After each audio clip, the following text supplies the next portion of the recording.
Jembatan Tukad Bangkung di Desa Pelaga, Kecamatan Petang, Kabupaten Badung, ramai pengunjung pada hari libur Umanis Galungan.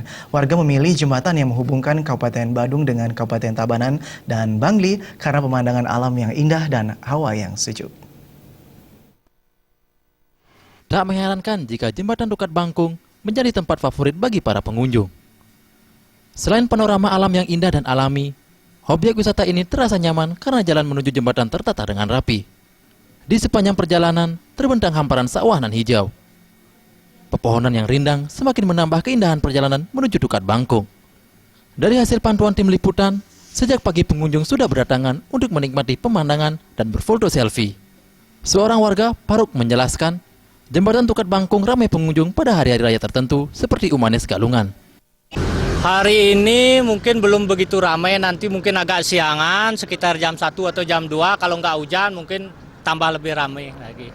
Dibandingkan dengan Manis Galungan sebelumnya, bagaimana perbedaan pengunjung hari ini? Kalau Manis Galungan sebelumnya, hari ini udah jam segini, hari ini udah ramai full.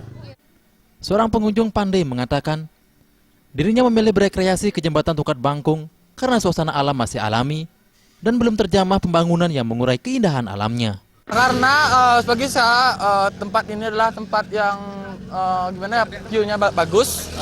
Maka dari itu saya merencanakan sama teman-teman dari awal bahwa biar pernah melihat suasana di sini. Saat hari makin siang, pengunjung yang datang semakin banyak.